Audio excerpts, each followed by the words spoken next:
Guys, this is Devendra. Welcome back to our YouTube channel. तो last class में हम लोगों ने क्या किया था, कुछ बेसिक्स डिस्कस किया था।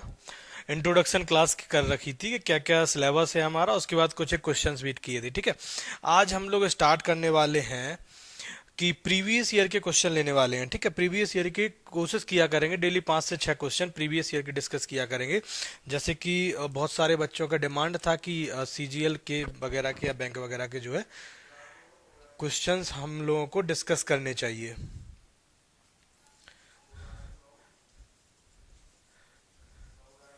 ठीक है, तो हम लोग डेली कोशिश किया करेंगे कि 10 से 12 क्वेश्चन जितने भी हो जाया करेंगे। ठीक है, डिपेंड नहीं करता नंबर ऑफ क्वेश्चंस कितने होने चाहिए। जरूरी है, इंपॉर्टेंट है कि नंबर ऑफ क्वेश्चन जितने भी करें, बट उनमें जो लॉजिक्स हैं, जो उनमें कॉन्सेप्ट हैं, वो हमें क्लियरली समझ में आना चाहिए। ठीक है, यहाँ पे हम लोगों ने 2 क्वेश्चन लिए हैं।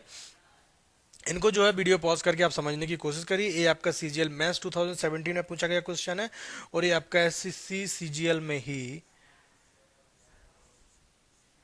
ये भी मेंस का ही क्वेश्चन है 2017। ठीक है, तो डेली हमारी कोशिश क्या रहेगी, डेली कोशिश क्या रहेगी हमारी कि बैंक के, और 5 से 10 क्वेश्चन बैंक के किया करेंगे, और 5 से 10 क्वेश्चन ही हम लोग सीजीएल के किया करेंगे। उससे आप लोगों को फायदा क्या होगा, देखो होगा क्या कि आप लोगों को एक अंडरस्टैंडिंग समझ में आ जाएगी हम लोग किस तरीके से क्वेश्चंस को अटेम्प्ट करते हैं, किस तरीके से कॉमन एरर्स को समझना चाहिए। पहले हम लोग पूरे कॉमन एरर्स करने की कोशिश किया करेंगे, जितने भी हमारी पर्टिकुलर बुक में आप या करंट फॉलो करते हैं, एमबी पब्लिकेशन फॉलो करते हैं, कोई भी बुक फॉलो करते हैं, या फिर आप प्रीवियस ईयर के क्वेश्चन सॉल्व करते हैं। ठीक है, आज हम लोगों ने लिए हैं 2017 के। 2017 के क्या करेंगे हम लोग, मेंस के हैं। ठीक है, प्री का नहीं है, मेंस का है।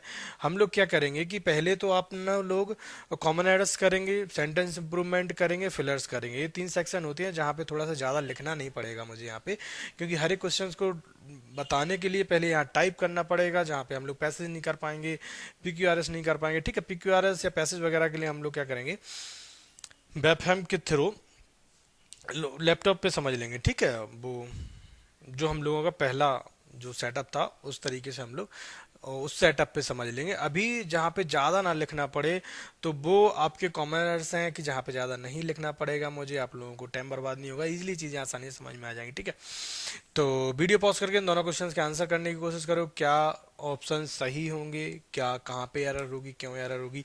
ये आपका ए पार्ट है, यहाँ पर हमारा बी पार्ट है, यहाँ पर सी पार्ट है।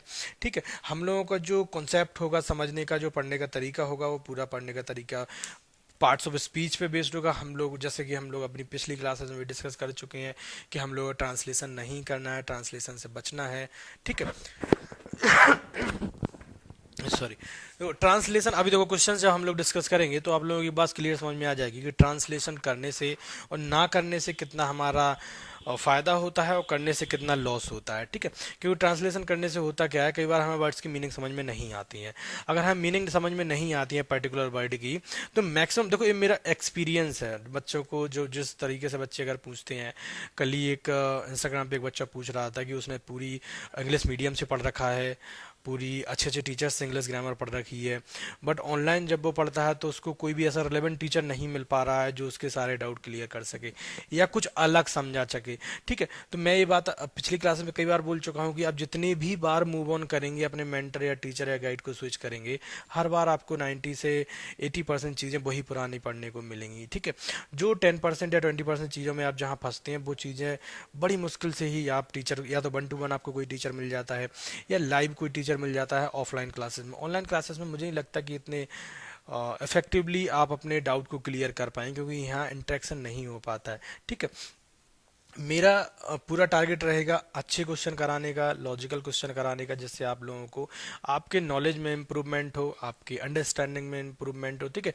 वही घिसे पड़े कानून रूल रेगुलेशन हम लोग नहीं करने की कोशिश करेंगे कि यहाँ पे एरर होगी, ये रूल है, ये आप याद कर लो, या सब ये बकवास चीज़ें। ठीक है, तो पॉज करके वीडियो का अपना आंसर करने की कोशिश करो, क्या आंसर होगा बकाया हम लोग डिस्कस करते हैं इसका आंसर।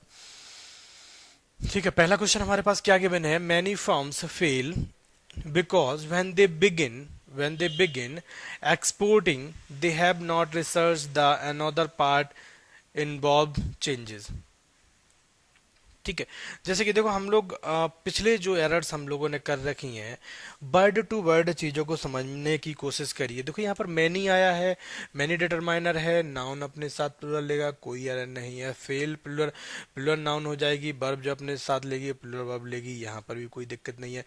बिकॉज ये कंजंक्शन है, कोई एरर नहीं है, बिकॉज के साथ जो है व्हेन दे बिगिन, दे जो यूज हुआ है प्रोनाउन, वो आपके किसके लिए यूज हुआ है, मैनी फॉर्म्स के लिए। तो यहाँ पर भी देखो हमारा प्लूरल वर्ब आया है, कोई एरर नहीं है, दे के लिए प्लूरल वर्ब आया है। दे बिगिन एक्सपोर्टिंग, ठीक है। एक्सपोर्टिंग का मतलब क्या होता है, ये आपका वर्ब प्लस आईएनजी का यहाँ पर यूज हुआ है। एक्सपोर्ट जो वर्ब होती है, एक्सपोर्टिंग जो यहाँ पर यूज हुआ है वो आपका जीरंड के तरीके से यूज हो रहा है। देखो बी वर्ब के साथ हम लोगों ने पिछली क्लासेस में भी डिस्कस किया था कि जब भी आईएनजी देखना है, दो मीनिंग देखना है, उसके आगे पहले बी वर्ब तो नहीं है, वर्ब नहीं है, या तो पार्टिसिपल हो सकता है या जीरंड हो सकता है। यहाँ पार्टिसिपल इसलिए नहीं हो सकता है, उसके पहले ना तो यहाँ पर कोई लिंकिंग वर्ब है, सॉरी, ना तो यहाँ पर कोई बी वर्ब है, बी वर्ब होती तो वो अपने बाद पार्टिसिपल लेती, बट यहाँ बी वर्ब नहीं है, तो फिर ये क्या होगा, ये अपना हो जाएगा जीरंड। जीरंड क्यों, जीरंड क्या काम करता है, जीरंड नाउन का काम करता है। पिछली क्लासेस में हम लोग बेसिक बेसिक चीजें सारे डिस्कस कर चुके हैं कि अगर हम कहीं नाउन यूज कर सकते हैं तो वहां पे जीरंड भी यूज कर सकते हैं। तो बिगिन के बाद हमें ऑब्जेक्ट चाहिए था, और ऑब्जेक्ट जो होगा वो आपका एक्सपोर्टिंग हो जाएगा, कोई एरर नहीं है इस पार्ट तक, ठीक है। दे हैव नॉट, यहाँ पर देखो बी वर्ब के बाद, बी वर्ब के बाद हम लोगों ने डिस्कस किया था कि बी वर्ब के बाद हमें क्या देखना है, वर्ब के साथ आईएनजी है या नहीं है, वर्ब के साथ आईएनजी है या नहीं है, अगर है तो कॉन्टिन्यूअस है, नहीं है तो कॉम्प्लीमेंट है, ठीक है। कंटिन्यूअस दो ऑप्शन हम लोगों ने यहाँ डिस्कस किए थे, वर्ब के साथ आईएनजी होना चाहिए या फिर आपका कॉम्प्लीमेंट होना चाहिए। कॉम्प्लीमेंट में या तो वर्ब के साथ आईएनजी हो सकता है या पास वर्ब की थर्ड फॉर्म हो सकती है, ठीक है। दो चीजें डिस्कस की थी। सेम चीज हम लोगों को यहाँ पे याद रखनी है कि भीतरी जब भी देखते हैं, हैव हम यहाँ पर देखते हैं, हैव के बाद हमें डायरेक्ट याद आना चाहिए कि यहाँ भीतरी है या नहीं है, भीतरी है या नहीं है। जब भी कभी हेल्पिंग वर्ब की बात करते हैं, पजेशन की यहाँ बात नहीं करेंगे हम हेल्प के बारे में। जब हैव पजेशन के तरीके से यूज होता है तो उसका एक अलग मीनिंग होता है, ठीक है। तो हम लोग फिर जब पजेशन वाले केसेस डिस्कस करेंगे या कोई एग्जांपल देंगे उसमें डिस्कस कर लेंगे, ठीक है। तो यहाँ पर जो हैव होगा, हैव के बाद हमें डायरेक्ट देखना है V3 आया है कि नहीं है। देखो अगर आप पूरा क्वेश्चन नहीं भी पढ़ते हैं एग्जाम में, पूरा क्वेश्चन नहीं भी पढ़ते हैं, थोड़ा सा जब आपकी प्रैक्टिस स्टार्ट हो जाती है तो हमें डायरेक्ट वर्ब पे फोकस हो जाता है, ठीक है। वर्ब पे फोकस हो जाता है। आप यहाँ देखेंगे B3 देखेंगे नहीं है, बिगिन देखेंगे, एक्सपोर्ट देखेंगे सही है। ये सारी चीजें जब आप प्रैक्टिस करते हैं तो आपको आइडिया हो जाता है कि हमें किस वर्ड पे सबसे पहले फोकस करना है। तो यहाँ पर हैव के बाद हमें B3 की जरूरत है, B3 नहीं है, जो हमारा एरर हो जाएगा वो आपका यहाँ हो जाएगा, ठीक है। Another part involve changes. जो तबीयत थोड़ा सा खराब है उसके बावजूद भी हम लोग चीजें कर रहे हैं, ठीक है। तो और देखो किसी पार्ट में एरर नहीं है। अगर आपको कहीं भी लगता है तो आप अपना देखो, जब भी मैं कॉमन एरर कराता हूँ या क्वेश्चंस कराता हूँ तो मैं सोचता हूँ कि कहाँ पे अगर मैं एक स्टूडेंट हूँ, मुझे कहाँ पे डाउट लग सकते हैं, मैं कहाँ पे गलतियाँ कर सकता हूँ, तो मैं अपने पॉइंट ऑफ व्यू से हर एक चीज़ कोशिश करता हूँ क्लियर करने की। अभी हम लोग आगे वाले क्वेश्चंस में भी देखेंगे। बट उसके बाद भी कुछ बच्चों का लेवल जो होता है वो बहुत ज़्यादा ही जीनियस होते हैं, उन्हें हर जगह बहुत कई जगह एरर लगती है। कई बार तो नो एरर में भी बच्चों को एरर लगती है। तो जब नो एरर में या उस पार्ट में जहाँ पे एरर नहीं है वहाँ पे भी आपको एरर लग रही है, दैट मीन्स कि आपके नॉलेज में कहीं ना कहीं गलती है, कहीं ना कहीं प्रॉब्लम है, कहीं ना कहीं लूप होल है, तभी तो आपसे गलतियाँ हो रही हैं। तो जहाँ पे गलतियाँ नहीं है, अगर वहाँ पे भी आपको गलतियाँ समझ में आ रही हैं तो हमें इस बात पर पूरा ध्यान रखना चाहिए कि हमें फिर वो गलतियाँ भी समझने की कोशिश करनी चाहिए कि आखिर बस उस पार्ट में, जिस पार्ट में गलतियाँ हैं ही नहीं, वहाँ पे आपको गलतियाँ फील कैसे हो रही हैं, ठीक है, वहां पे आपको काम करना चाहिए। अगला जो क्वेश्चन हमारे पास यहाँ पर गिवन है, ठीक है, इस पार्ट में आप लोगों ने कोई फाइंड करने की कोशिश की होगी। आई होप बहुत सारे बच्चों को आ गया होगा, नहीं आया होगा तो हम लोग डिस्कस कर लेते हैं। Part of what a man learns will measurable, यहाँ पर ए पार्ट है, ए पार्ट है यहाँ पर, as specific knowledge and skills while another part involve changes, ठीक है। ये आपका बी पार्ट हो जाएगा, यहाँ पर ये बी पार्ट हो जाएगा, जहाँ पे हमें एरर फाइंड करनी है ये सी पार्ट हो जाएगा, ठीक है, और अगर कोई एरर नहीं है तो नो एरर लगाना है। ठीक है, अब डिस्कस करते हैं स्टार्टिंग से। देखो एक बच्चे का यहाँ पे डाउट था, जो हम जब क्वेश्चन देखो पोस्ट करते हैं ग्रुप में या व्हाट्सएप पे, व्हाट्सएप ग्रुप में या टेलीग्राम ग्रुप में या इंस्टाग्राम पे, तो बच्चों के डाउट किया क्लास में भी। तो एक बच्चों का ऐसा मानना है कि अगर किसी बच्चों को यहाँ पे डाउट आ रहा होगा यहाँ पे आर्टिकल का यूज क्यों नहीं होना चाहिए। ठीक है, कई बच्चों को लगता है कि यहाँ आर्टिकल का यूज होना चाहिए पार्ट, क्योंकि पार्ट तो काउंटेबल है और काउंटेबल को काउंट किया जा सकता है, तो यहाँ पर आर्टिकल का यूज करना चाहिए। ठीक है, या किसी भी डिटरमाइनर का यूज करना चाहिए, क्वांटिफायर का यूज करना चाहिए। ठीक है, वर्ड के साथ कंफ्यूज नहीं होना है। डिटरमाइनर, क्वांटिफायर, आर्टिकल, ये सारी चीजें जो होती हैं वो एडजेक्टिव होती हैं जो यहाँ पर यूज होती हैं। ठीक है, अगर आप उन्हें एडजेक्टिव बोलते हैं या आप उन्हें नंबर वाले वर्ड बोलते हैं, कोई बोलते हैं। ठीक है, बहुत सारे बच्चों को कंफ्यूजन हो जाती है डिटरमाइन और फिर क्वांटिफायर्स, मॉडिफायर्स, ये सारी चीज़ें क्या होती हैं हम लोग डिस्कस करेंगे एडजेक्टिव या डिटरमाइनर्स वाले टॉपिकों में। ठीक है, तो यहाँ पर देखो आर्टिकल का यूज क्यों नहीं होना है, उसका रीजन ये है कि ये पार्ट है। अब ये देखो, ये क्वेश्चन को हम साफ कर दें, क्योंकि ये क्वेश्चन तो हम लोगों ने समझ लिया है, इस क्वेश्चन को तो साफ किया जा सकता है।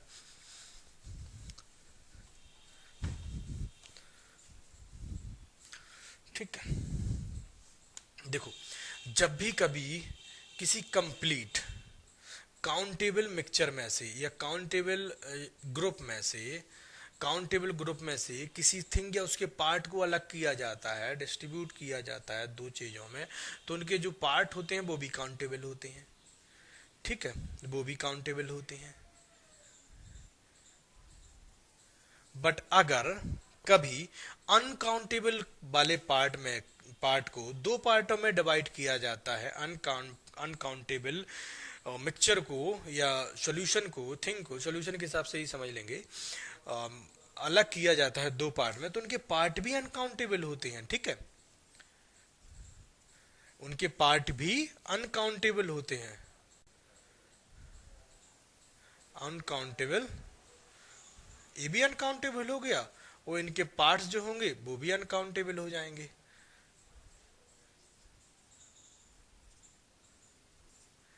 ठीक है, तो अगर आप यहाँ पे समझने की कोशिश करेंगे part of what a man learns. ठीक है, देखो एक सेंटेंस में बहुत सारी चीजें होती हैं समझने के लिए। एक बात आपको समझ में आ गई कि अगर हम काउंटेबल का डिस्ट्रीब्यूशन करेंगे तो हमें दो ग्रुप मिलेंगे जो दोनों काउंटेबल होंगे, और अनकाउंटेबल का डिस्ट्रीब्यूशन करेंगे तब भी हमें दो ग्रुप मिलेंगे और दोनों अनकाउंटेबल होंगे।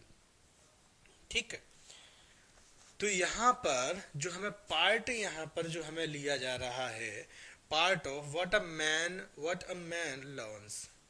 ठीक है, देखो यहाँ पर हम लोगों ने डिस्कस किया था फर्स्ट अपने क्लास में, डेमो क्लास में, नाउन क्लॉज के बारे में डिस्कस किया था, या क्लैप सेंटेंसेस के बारे में डिस्कस किया था। हम लोगों ने क्या डिस्कस किया था कि नाउन क्लॉज जो होती हैं वो नाउन या प्रोनाउन के तरीके से फंक्शन करती हैं। जहाँ पे हम नाउन यूज कर सकते हैं वहां पर हम नाउन क्लॉज का यूज कर सकते हैं। नाउन कहाँ पे यूज की जा सकती है, वहां पे सब्जेक्ट, ऑब्जेक्ट, प्रीपोजिशन का ऑब्जेक्ट, इन सभी जगह पे नाउन का यूज किया जा सकता है। देखो यहाँ पे प्रीपोजिशन का जो ऑब्जेक्ट हमें गिवन है वो यहाँ पर नाउन क्लॉज है। देखो एरर फाइंड करने में नाउन क्लॉज है। ठीक है, लैंग्वेज समझने में हमारा टारगेट ये नहीं होना चाहिए, अगर आप सही तरीके से लैंग्वेज को समझना चाहते हैं एक्यूरेसी के साथ, सिर्फ ये नहीं होना चाहिए कि हमने एक बुक उठाई, उसमें एक एरर फाइंड करने की कोशिश की, ऑप्शन आपका सही हो गया, आगे लीप कर दिया, 10 में से 6 सही हो गए, 7 सही हो गए, 2 नहीं सही हुए, आपको नहीं पता, उनका सोल्यूशन नहीं पता, उनका आंसर भी आपको नहीं मिल रहा है, बुक में आलतू फालतू की डेफिनेशन गिवन होती है जो आपके समझ से बाहर होती है। ठीक है, तो हमारा टारगेट होना चाहिए कि हम 10 क्वेश्चन करते हैं तो या तो 10 सही होना चाहिए या 10 गलत होना चाहिए। आपका नॉलेज सही हो तो 10 सही हो जाएंगे, आपका नॉलेज बेकार है, गलत है, आपको नहीं पता है तो आपके 10 क्वेश्चन सही गलत हो जाएंगे। ठीक है, तो हर एक पार्ट पे हमें काम करना चाहिए अपनी लैंग्वेज को इम्प्रूव करने के लिए। ठीक है, चीज़ें मुश्किल नहीं है, अपनी आदतों को बस थोड़ा सा बदलना है चीज़ों को समझने के लिए। तो यहाँ पर पार्ट है व्हाट अ मैन लर्न्स। ठीक है, तो ये पूरा जो क्लॉज हो जाएगा वो नाउन क्लॉज हो जाएगा, और नाउन क्लॉज के बारे में हम लोगों ने फर्स्ट क्लास में ही डिस्कस किया था कि नाउन क्लॉज जो होता है वो काउंटेबल नहीं होता है। नाउन जो क्लॉज होते हैं वो अपने बाद जो वर्ब लेते हैं वो सिंगुलर वर्ब लेते हैं। सिंगुलर वर्ब इसीलिए लेते हैं क्योंकि वो काउंटेबल नहीं होते हैं। ठीक है। तो ये अनकाउंटेबल का पार्ट है, ये अनकाउंटेबल का पार्ट है, तो यहाँ पर भी हमें अनकाउंटेबल यूज करना होगा, क्योंकि अनकाउंटेबल का अगर डिस्ट्रीब्यूशन करेंगे तो हमें दो अनकाउंटेबल नाउन मिलेंगी, तो ये आपका अनकाउंटेबल हो जाएगा। तो ये अपना कोई भी डिटरमाइनर या आर्टिकल नहीं लेगा, ये नहीं लेगा। तो इसकी जो साथ जो वर्ब होगी, इसके लिए जो वर्ब यूज होगी वो भी आपकी क्या हो जाएगी, सिंगुलर हो जाएगी। तो ये जो वर्ब यूज हुई है वो आपकी इस पार्ट के लिए यूज हुई है, पार्ट पार्ट के लिए, ठीक है। ये आपका ऑब्जेक्ट हो जाएगा, नाउन क्लॉज बना रहा है, ये पूरा ऑब्जेक्ट हो जाएगा पार्ट ऑफ का, ठीक है। तो पार्ट के लिए यहाँ पर बिल यूज हो जाएगा। अब बिल के बाद हमें यहाँ पर एडजेक्टिव गिवन है, मेजरेबल। ये बात समझ में आ रही है आपको, मैं एडजेक्टिव गिवन है मेजरेबल।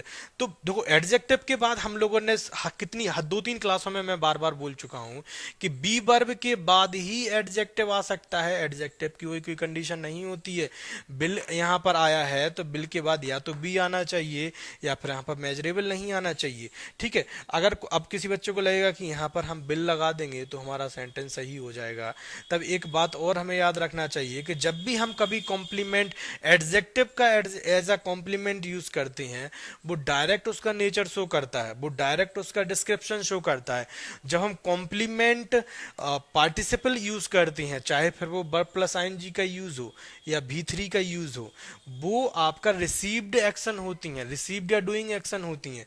तो यहाँ पर जो हमें यूज करना होगा, अगर यहाँ पर बिल बी मेजरेबल यूज कर देंगे, वो सेंटेंस ग्रामेटिकल सही हो जाएगा बट हमारा मेजरेबल, बट यहाँ पर हमारा लॉजिक गलत हो जाएगा, क्योंकि ये मेजरेबल जो हो जाएगा फिर वो डिस्क्रिप्शन हो जाएगा, और यहाँ पर हमें डिस्क्रिप्शन या कैरेक्टर नहीं बताना है, यहाँ पर हमें रिसीव्ड या डूइंग एक्शन बताना है।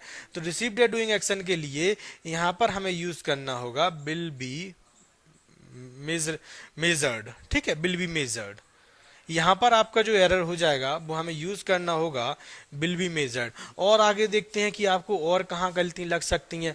देखो पहले पार्ट में तो हमें यहाँ गलती लग सकती है, वो हमने डिस्कस कर ली कि नाउन क्लॉज है और नाउन क्लॉज काउंटेबल नहीं होते हैं, तो इनका बना हुआ पार्ट भी अनकाउंटेबल होगा।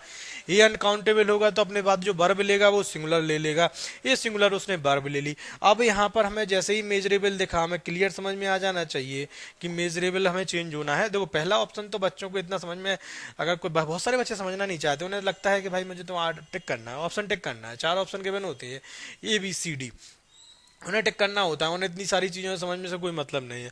बट मुझे ऐसा लगता है जब मैं इसमें 200 नंबर के क्वेश्चन पूछे जाते हैं, 200 क्वेश्चन, वहाँ पे ये सारे लॉजिक आपके काम करते हैं, आपके टाइम को बचाते हैं, आपकी एक्यूरेसी को बढ़ाते हैं, ये सारे, और बैंक में आपकी ये सारी चीज़ें काम करते हैं, ठीक है। तो हमें एक्यूरेसी पे काम करना चाहिए। 10 में से अगर आपके 10 में से अगर आपके 6 क्वेश्चन सही हो गए, 4 क्वेश्चन गलत हो गए, आपने क्या पहाड़ थोड़ी ना उखाड़ लिया। बैंक में तो आपके क्वेश्चन पता नहीं आपको कहाँ ले जाएंगे, सिलेक्शन से इतना दूर ले जाएंगे, दूर दूर तक दूर ले जाएंगे, ठीक है। तो बात आपको समझ में आ चुकी होगी कि यहाँ पर जो हमारा यूज होगा वो आपका मेजरेबल मेजर्ड यूज होगा, बिलीव मेजर, ठीक है। आई होप कि आपको दो और आगे देख लेते as a specific knowledge and skill, ठीक है, as a specific knowledge and skill while another part involves changes. देखो यहां पर भी अनदर पार्ट गिवन है। अब एनोदर के बारे में अगर आपको पता है, एनोदर पार्ट क्या होगा, वो एनोदर पार्ट जो होगा वो इसी का पार्ट होगा, और ये जो दोनों पार्ट होंगे वो किसके पार्ट होंगे, इस व्हाट अ मैन लर्न्स का, ठीक है। तो व्हाट अ मैन लर्न जो है वो अनकाउंटेबल है, इसका पार्ट अनकाउंटेबल होगा, इसका एनोदर पार्ट भी अनकाउंटेबल होगा, इसीलिए इस पार्ट ने यहाँ पर कोई आर्टिकल नहीं लिया है या डिटरमाइनर, हालांकि एनोदर लिया है इसने, ठीक है, बट इन्वॉल्व यहाँ सिंगुलर वर्ब लिया, ठीक है। तो यहाँ पर जो हमारा एरर हो जाएगी वो इस पार्ट में है, और हम लोगों ने पूरे एक वर्ड टू वर्ड चीज़ों को समझने की कोशिश की है कि कहाँ पे गलती हो सकती है, कहाँ पे नहीं हो सकती है, क्या बच्चा सोच सकता है, ठीक है। आई होप कि आपको चीज़ें समझ में आई होंगी। मिलते हैं अगली क्लास में कुछ एक बेहतरीन से क्वेश्चंस के साथ। बकाया हम लोग CGL मेंस के ही क्वेश्चन दोनों सॉल्व कर रहे हैं 2017 के, अगर किसी बुक को आप फॉलो करते हैं, ठीक है, प्रीवियस ईयर की, तो उसको आप देख सकते हैं, दोनों CGL मेंस के ही दोनों क्वेश्चन है, ठीक है। मिलते हैं अगली क्लास में, आज के लिए इतना ही, टेक केयर, बाय बाय।